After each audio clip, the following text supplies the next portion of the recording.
بسم اللہ الرحمن الرحیم۔ السلام علیکم ورحمۃ اللہ وبرکاتہ۔ راڈرک دن بھر متفکر اور پریشان رہا۔ بڑھے ہوئے غموں اور فکر کی وجہ سے وہ رات بھر کھانا تک نہ کھا سکا، جس کے سبب اسے رات کو نیند بھی کم آئی۔ گویا اسے معلوم تھا کہ اس پر رنج و الم اور مصائب و آلام کا ہجوم ہو گیا ہے۔ اس شخص نے جو تدمیر کا مراسلہ لایا تھا، مسلمانوں کے اچانک آ جانے اور عیسائیوں کو شکست دینے کا واقعہ 2-4 آدمیوں کو سنا دیا تھا۔ اس واقعے کو سنا تو وہ بہت زیادہ ڈر گئے۔ راڈرک: تدبیر نے مراسلے میں کن کے بارے میں لکھا ہے؟ وزیر: میرے خیال میں وہ عرب ہیں۔ راڈرک: مسلمان عرب؟ وزیر اعظم: جی ہاں۔ راڈرک نے افسوسناک لہجے میں کہا: تو کیا اندلس پر حملہ کریں گے مسلمان؟ وزیر: میرا خیال ہے کہ جن لوگوں نے آپ کی سپہ سالار کو ہزیمت دی ہے وہ مسلمان ہی ہیں۔ راڈرک: اور یہ خیال صحیح ہے، کیونکہ جس لباس اور صورت کے بارے میں تدمیر نے اپنے مراسلے میں لکھا تھا وہ عرب مسلمانوں کی ہی ہو سکتی ہے۔ وزیر: اور حضور یہ بھی جانتے ہوں گے کہ یہ مسلمان جس علاقے پر حملہ کرتے ہیں اسے فتح کیے بغیر نہیں چھوڑتے۔ راڈرک: ہاں، یہی بات سنی ہے۔ ان مسلمانوں کو کونٹ جولین ہم پر چڑھا لایا ہے۔ وزیر: اس نے نہایت ناعاقبت اندیشی کا مظاہرہ کیا ہے۔ وہ نہیں جانتا کہ اگر انہوں نے اندلس کو فتح کر لیا تو سیوطا کو کیوں چھوڑ دیں گے۔ راڈرک: افسوس یہ ہے کہ اس نے عیسائی ہوتے ہوئے بھی ملک و قوم سے غداری کی ہے۔ وزیر: لیکن جولین اس قماش کا آدمی نہیں تھا۔ اسے ضرور کوئی ایسا رنج پہنچا ہے جس سے کہ وہ ایسی نازیبا حرکت کر بیٹھا ہے۔ راڈرک: رنج اسے بھی کیا کم ہے کہ اس کا خسر ڈینڈرا تخت سے محروم ہو گیا ہے۔ وزیر: بے شک ٹھیک فرمایا ہے آپ نے۔ اس سے معلوم ہوتا ہے کہ معزول بادشاہ ڈیمرا بھی اس کا شریک کار ہے۔ راڈرک: یقیناً، لیکن ان دونوں بدبختوں نے یہ کیسے سمجھ لیا کہ مسلمان اندلس پر قبضہ کر کے کسی کو بھی تخت پر بیٹھنے دیں گے؟ وزیر: یہ ان کی بڑی کم فہمی ہے۔ راڈرک چالاک تھا اور یہ چاہتا تھا کہ لوگوں کو اصل حال معلوم نہ ہو، کیونکہ اس میں اس کی بھی رسوائی تھی۔ وہ سارا الزام ڈینڈرا اور جولین کے ذمے اس لیے تھوپ رہا تھا تاکہ عوام الناس کے خیالات ان دونوں کی طرف سے خراب ہو جائیں اور وہ انہیں نفرت اور حقارت کی نظر سے دیکھنے لگیں۔ جس وقت راڈرک اپنے کمرے میں پہنچا تو نائلہ کو بیٹھے ہوئے دیکھا۔ نائلہ نے اسے دیکھتے ہی کہا: کیا تدمیر کو کسی دشمن کے مقابلے میں شکست ہو گئی ہے؟ راڈرک: ہاں، عجیب بات ہے، لیکن وہ لوگ ہیں جنہوں نے اسے شکست دی ہے۔ میں ان سے لڑنے کے لیے عنقریب جانے والا ہوں۔ نائلہ: ان لوگوں کے متعلق آپ کا کیا خیال ہے؟ راڈرک: وہ مسلمان ہیں اور ان سے جنگ کرنا ہنسی کا کھیل نہیں ہے۔ نائلہ نے حیرت بھرے لہجے میں کہا: مسلمان ہیں؟ راڈرک: ہاں۔ نائلہ: جب تو ملک اور قوم کو کوئی نہیں بچا سکتا، آپ نے ایسی غلطی کیوں کر دی؟ راڈرک: میں نے غلطی کی؟ نائلہ: آپ نے کونٹ جولین کو ناراض کر دیا ہے۔ راڈرک: میں بتا چکا ہوں کہ وہ سراسر جھوٹا ہے، بات کچھ اور تھی اور اس نے کچھ اور۔ نائلہ نے قطع کلام کرتے ہوئے کہا: بس معاف کیجیے، اور ہاں، میں اس گفتگو کو طول نہیں دینا چاہتی۔ نائلہ اٹھ کر فوراً چلی گئی۔ راڈرک کو اسے روکنے کی جرت نہ ہوئی۔ اس کی بے رخی دیکھ کر اسے لگا کہ اسے فلورینڈا کا صحیح واقعہ معلوم ہو گیا ہے۔ آج صبح ہوتے ہی وہ سخت پریشان تھا۔ جو واقعات آج رونما ہوئے وہ ایک سے ایک تکلیف دہ تھے۔ اس نے کھانا بھی نہیں کھایا اور سیدھا اپنی خوابگاہ میں چلا گیا۔ صبح بیدار ہوتے ہی اس نے اپنے سپہ سالار کو بلا کر کوچ کی تیاری کا حکم دیا۔ سپہ سالار نے حکم سنتے ہی اسی روز سامان حرب نیز تھوڑا تھوڑا لشکر بھی بھیجنا شروع کر دیا۔ چند روز کے بعد راڈرک ماں اپنے مشیروں اور بہادروں کے روانہ ہوا۔ اسے اس کی رعایا نے نہایت جوش و خروش کے ساتھ روانہ کیا اور پورے 90,000 لشکر لے کر شیران اسلام کا مقابلہ کرنے کے لیے قرطبہ کی طرف روانہ ہوا۔ فرار کا راستہ: تدمیر قاصد کو روانہ کر کے وہاں سے شیڈونا کی طرف چل پڑا۔ وہ دروں میں چھپ چھپا کر چل رہا تھا۔ اس کے لشکر کی زیادہ تعداد تو میدان جنگ میں ہی کام آ گئی تھی اور بچے کھچے سپاہی ادھر ادھر بھاگ گئے تھے۔ کچھ اس کے ساتھ بھی رہ گئے تھے اور اسے ان کی ہی وجہ سے بڑی ڈھارس تھی۔ جہاں اسے شکست کا افسوس اور غم تھا، وہاں اس بات کی خوشی تھی کہ اس نے عرب کو گرفتار کر لیا ہے۔ وہ چاہتا تھا کہ بادشاہ کے سامنے اسے پیش کر کے اس سے اپنی شجاعت کی داد لے۔ جو وہ شیڈونا کی طرف بڑھتا گیا، اس کا شکست خوردہ لشکر آ کر اس سے ملتا رہا، یہاں تک کہ کچھ دنوں میں 500 سپاہی اکٹھے ہو گئے۔ اس نے اپنے لشکر کی جمعیت بڑھانے اور مسلمانوں کے خلاف لوگوں کو بھڑکانے کا ایک طریقہ ایجاد کیا کہ جس گاؤں سے گزرتا، جس قصبے میں پہنچتا، وہاں مسلمانوں کی بہادری کی داستان اس انداز سے سناتا کہ مسلمان اندلس کا صلیبی جھنڈا سرنگوں کرنا چاہتے ہیں، گرجے گرانا اور عیسائیوں کو مسلمان کرنا چاہتے ہیں۔ ان کی طاقت کا مقابلہ سب نے مل کر پوری طاقت سے نہیں کیا تو وہ پورے اندلس کو فتح کر لیں گے۔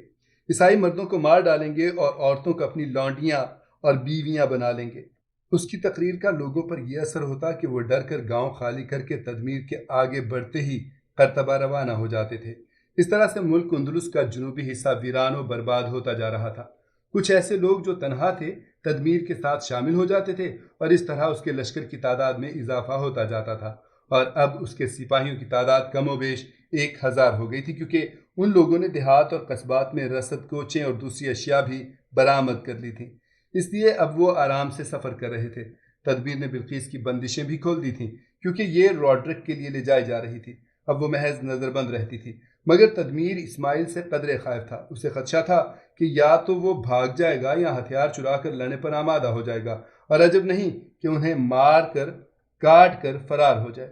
اس لیے وہ ان کی نگرانی کافی طور پر کر رہا تھا۔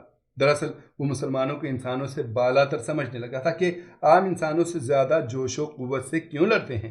گویا کہ اس کے دل پر شیران اسلام کا رعب طاری ہو گیا تھا، یا اس کا کوئی سپاہی عربی زبان نہیں جانتا تھا، اور اس لیے جو گفتگو بلقیس اور اسماعیل میں ہوتی تھی اس کا ایک بھی لفظ وہ نہیں سمجھتے تھے۔ اسے اندیشہ تھا کہ کہیں بلقیس اسماعیل کو بھگا نہ دے، اس لیے ان دونوں کے خیمے الگ الگ کر دیے تھے۔ اسے ایک ایسی جگہ سے کئی خیمے مل گئے تھے، اور ایک خیمے میں تو وہ خود رہنے لگا تھا اور ایک بلقیس کو دے دیا تھا۔ بقایا خیمے دوسرے افسروں کو دے دیے گئے تھے۔ جب بلقیس آرام سے رہنے لگی تو اس فکر میں ہو گئی کہ کس طرح وہ اسماعیل کی جملہ تکالیف کا ازالہ ہو جائے اور وہ آزاد ہو جائے۔ اس نے 1-2 مرتبہ تدمیر سے بھی بات کی، لیکن اس نے کوئی توجہ نہ کی۔ ہر وقت تدمیر اس کے ساتھ رہتا اور اسماعیل سپاہیوں کے نرغے میں۔ ایک روز یہ مختصر لشکر کسی پہاڑ کی گھاٹیوں اور دروں سے گزر رہا تھا۔ پہاڑ کا یہ حصہ نہایت سرسبز و شاداب تھا۔ ہرے بھرے چھوٹے بڑے درخت لہلہا رہے تھے۔ پھولدار پودے اپنے دامن پھولوں کی مہک سے بھرے ہوئے تھے۔ ان کی بھینی بھینی خوشبو سے ہر درہ، ہر گھاٹی، ہر چٹان مہک رہی تھی۔ آفتاب کچھ مغرب کی طرف جھک گیا تھا اور اس کی سنہری کرنیں سرسبز پتوں پر لوٹ رہی تھیں۔ تدمیر اور بلقیس دونوں برابر برابر گھوڑوں پر سوار چلے جا رہے تھے۔ وہ لشکر سے آگے گھوڑے سوار بندھے ہوئے چل رہے تھے۔ کچھ دیر چل کر وہ ایک کھلی وادی میں پہنچ گئے اور گھوڑوں کو آرام دینے کے لیے رک گئے۔ تدمیر یہ چاہتا تھا کہ دن ہی دن میں پہاڑ کو عبور کر کے دامن میں جا پہنچے۔ اس نے کہا، سپاہیوں، کچھ دیر آرام کر لو اور گھوڑوں کو بھی سستانے دو۔ آج شاید ہم کو رات تک سفر کرنا پڑے۔ یہ سنتے ہی سپاہی گھوڑوں سے نیچے اتر آئے اور ان کی باگیں پکڑ پکڑ کر چٹانوں کے پتھروں پر بیٹھ گئے۔ اس وقت سامنے سے سوار آتا دکھائی دیا۔ وہ عیسائیوں جیسی پوشاک پہنے ہوئے تھا۔ تدمیر یہ خیال کر کے کہ آنے والا شاید کوئی قاصد ہے، اس کی طرف چل پڑا۔ سوار ابھی دور ایک تنگ گھاٹی میں تھا۔ جو ہی تدمیر اس گھاٹی کی طرف روانہ ہوا، بلقیس اپنے گھوڑے سے اتر پڑی۔ ایک سپاہی نے جلدی سے اس کے گھوڑے کی باگ پکڑ لی۔ وہ چٹانوں کے برابر پھولوں کو دیکھتی ہوئی اس طرح آگے بڑھی گویا پھولوں کا انتخاب کر رہی ہے۔ کبھی خوشنما پھول کو توڑ لیتی۔ اسماعیل تھوڑے ہی فاصلے پر کھڑے تھے۔ بلقیس پھولوں سے شغل کرتی اس سے آگے نکل گئی، لیکن فوراً ہی لوٹی اور ان کے سامنے آ کھڑی ہوئی۔ اس نے کہا، آپ میری مشکلات کو سمجھتے ہیں؟ اسماعیل، جی معلوم ہے مجھے۔ اسماعیل، بات یہ ہے کہ بلقیس قطع کلام کرتے ہوئے، دیکھو تدبیر واپس آ رہا ہے، وہ میری نگرانی کرتا ہے، میں آپ سے بات نہ کروں، نہ معلوم اسے کیا شبہ ہے۔ خیر میں یہ کہنے آئی تھی کہ آج شب کو ذرا ہوشیار ہو کر سونا۔ اسماعیل چونک کر، کیوں، کیا میرے لیے کوئی خطرہ ہے؟ اس نے کہا، مجھے بات کرنی نہیں آتی، میں نے کیا کہا اور آپ نے کیا سمجھا؟ میرا مطلب ہے شاید میں آج رات آپ کے پاس آنے کی کوشش کروں۔ اسماعیل، کس لیے؟ بلقیس، یہ اسی وقت بتاؤں گی۔ اچھا اب اجازت، میں جا رہی ہوں۔ وہ فوراً بڑھ گئی۔ اس نے جواب کا بھی انتظار نہ کیا۔ بلقیس وہاں سے چل کر اپنے گھوڑے کے پاس آ گئی۔ تدمیر بھی اس سوار سے مل کر اپنے سپاہیوں کے پاس آیا اور کہا، بہادرو، ہمارا شہنشاہ خود عظیم الشان لشکر کے ساتھ آ رہا ہے، آؤ اب چلیں، دن بہت تھوڑا باقی رہ گیا ہے۔ فوراً سپاہی گھوڑوں پر سوار ہوئے اور یہ مختصر لشکر روانہ ہوا۔ کچھ دور چل کر یہ اسی تنگ گھاٹی میں پہنچے جس میں قاصد آیا تھا۔ یہ گھاٹی اس قدر تنگ تھی کہ صرف 4 سوار برابر اس میں چل سکتے تھے، چنانچہ سپاہیوں نے 4 کی قطاریں بنا لیں اور اسے طے کرنے لگے۔ کچھ دور چل کر وہ پہاڑ کے آخری کنارے پر پہنچے اور نیچے اترنے لگے۔ جب تمام لشکر میدان میں آ گیا تب انہوں نے وہیں قیام کر دیا۔ رات کو کھانا کھا کر سوئے اور جب صبح سویرے بیدار ہوئے، تمام لشکر کوچ کے لیے روانہ ہوا تو دیکھا کہ اسماعیل غائب تھے۔ فوراً تدمیر کو اطلاع دی گئی۔ وہ گھبرا گیا۔ اس نے تحقیقات شروع کر دیں۔ پتہ چلا کہ رات سوتے وقت موجود تھے، صبح ان کا پتہ نہیں کہاں غائب۔ تدمیر اور سارے سپاہی حیران رہ گئے۔ ان کی سمجھ میں نہیں آ رہا تھا کہ اتنے آدمیوں میں اسماعیل کیسے غائب ہو گئے۔ ابھی اسماعیل کی تلاش جاری تھی کہ وہ سپاہی بھاگتے ہوئے آئے جو بلقیس کے خیمے کا پہرا دے رہے تھے، اور آ کر تدمیر کو بتایا کہ بلقیس بھی غائب ہے۔ وہ دوڑ کر خیمے میں گیا، خیمہ خالی تھا۔ اب اسے اور بھی فکر ہوئی اور اس نے کہا، افسوس وہ کمبخت اس لڑکی کو بھی ساتھ لے گیا ہے۔ اس نے تمام سپاہیوں کو پہاڑ پر چڑھا دیا اور انہیں تلاش کرنے کو کہا۔ تمام سپاہی سارا دن پہاڑوں کا چپا چپا چھان آئے، مگر ان دونوں کا کہیں پتہ نہیں چلا۔ جب رات ہو گئی تو سب واپس آ گئے اور رات بھر آرام کرنے کے بعد صبح پھر تلاش کرنے لگے۔ غرض یہ 2 دن متواتر انہیں ڈھونڈتے رہے، مگر ان کا کہیں سراغ نہ ملا، لہٰذا مجبوراً اگلے دن وہ آگے روانہ ہوئے۔